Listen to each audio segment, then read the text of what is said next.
This week we celebrate Tu B'Shvat, and the question that we might ask is, what can we learn from this holiday besides the halachic ramifications of Arla and Chumas and Maisras?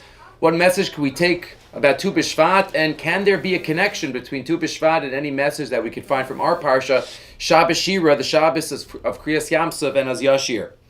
Rashi notes on the pasuk we say from Az Yashir every morning, Zekeli v'yanveyu Elokei aviv aramamenu. This is my God, and I will glorify him. Elokei aviv aramamenu. This is from my father, the God of my father, and I'll raise him up. Rashi tells us, Elokei avi huzeh v'aramamenu. Elokei avi lo ani tchilas hakdusha elo muchzekes v'omedes li hakdusha ve'elokuso alai mimei avosai. I'm not the start. Goes back from my forefathers. What's Rashi driving at? What's the message of this pasuk that Klal Yisrael sung? Zekeli v'yanveyo lokei aviv arumamenu.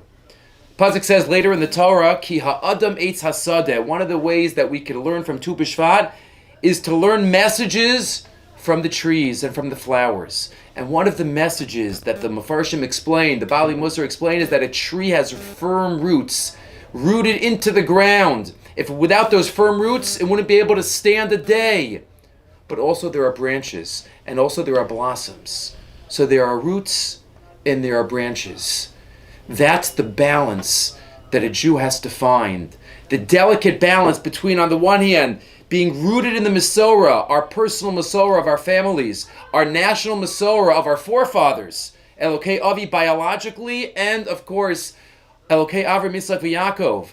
But on the other hand, we can't just take what we've received. We have to take it to the next step. We have to give nofach mishalanu. We have to make our own branches and blossom in a way that maybe our parents and our grandparents did not. Rabbi Lamb once wrote that the esrog has a pitum and has an ukitz.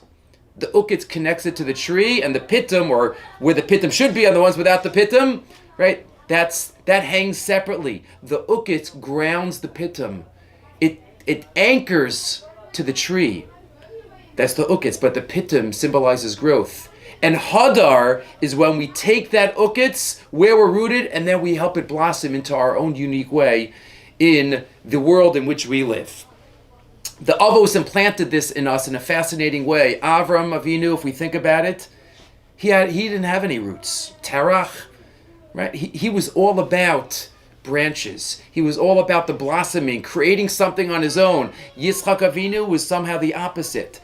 Everything we know about Yitzchak Avinu and Tarsha B'Chsav is exactly what Avram did. He focused on the roots. He dug the same wells. He did the same thing. He wanted to go down to Mitzrayim like his father went down. Yitzchak symbolizes the Masorah fully.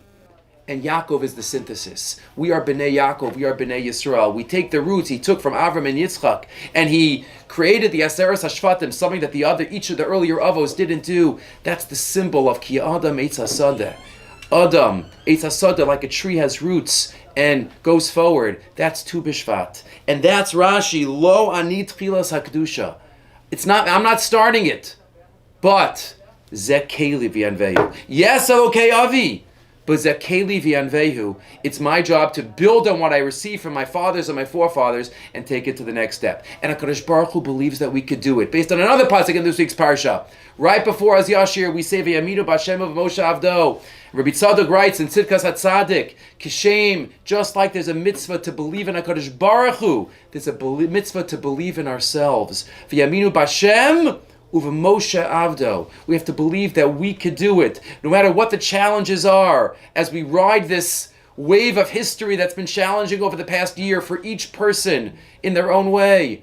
But we have to recognize that HaKadosh Baruch Hu believes in us. Hashem knows that we could do it. We could build on our roots and blossom into beautiful flowers in this month of Shvat, which is all about blossoming. Be'ez Hashem, let us all rededicate ourselves to learning from the past, learning and basing and rooting ourselves in what we've learned, the Masorah from our parents, our grandparents, and our great national Masorah, and then try to figure out ways that we could be creative in our avodas Hashem and our own spirituality, in Torah, Avodah, Gemilas Chasadim, and in that way, Ki ha'adam eitz hasadeh, learn the special message of Tu B'Shvat and Zekeli v'yanvehu Elokei Aviv Aramamenu. Have a great Shabbos.